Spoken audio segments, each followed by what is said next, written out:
नमस्कार मंडळी, प्रगती ब्लॉगच्या नवीन व्हिडिओमध्ये तुमचं स्वागत आहे. युनेस्कोच्या जागतिक वारसा स्थळांच्या यादीमध्ये छत्रपती शिवाजी महाराजांच्या 12 किल्ल्यांचा समावेश झाला आहे. ही गोष्ट आपल्या सर्वांसाठी अभिमानाची बाब आहे. या आनंदाच्या बातमीसोबतच आज आम्ही गेलो होतो छत्रपती शिवाजी महाराजांच्या मंदिरामध्ये, जे महाराष्ट्रातील पहिलं शिवाजी महाराजांचे मंदिर आहे. हे मंदिर मराठेपाडा इथे बांधण्यात आले आहे, जे भिवंडीपासून फक्त 14 किलोमीटर आहे. या मंदिराचे देखरेख करण्याचे काम शिवक्रांती प्रतिष्ठान करते. मंदिराच्या बाहेरच शंकराची भव्य मूर्ती आहे. मंदिराच्या चारही बाजूने गडांना असते त्या पद्धतीने तटबंदी बांधण्यात आली आहे. मंदिरामध्ये प्रवेश करण्यासाठी एक मोठे प्रवेशद्वार आहे, ज्याच्या दोन्ही बाजूला मावळ्यांची प्रतिकृती बनवण्यात आली आहे. आम्ही मंदिरामध्ये प्रवेश केला आणि महाराजांना त्रिवार वंदन केले.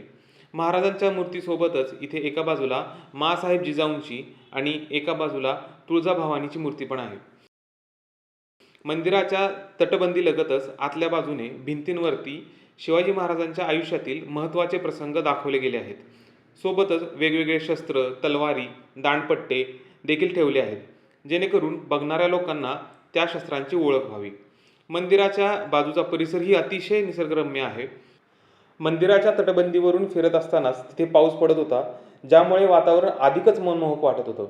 मंदिराच्या आतच एका बाजूला कलादालन आहे, जिथे छत्रपती शिवाजी महाराजांच्या जीवनावरची पुस्तकं, फोटो फ्रेम्स आणि मूर्त्या विक्रीसाठी उपलब्ध आहेत. सोबतच तिथे किल्ल्यांची माहिती देणारी पुस्तकंही अवेलेबल आहेत. तिथून माघारी येत असताना भातशेती करणारी शेतकरी दिसली, ज्यामुळे आम्ही आपल्याच गावाकडे आलो असल्याचं आम्हाला असं वाटलं. अशा प्रकारे गावाकडचा अनुभव आणि छत्रपती शिवाजी महाराजांच्या दर्शनाने आमचा दिवस सफल झाला आणि आम्ही घरी परतलो. धन्यवाद.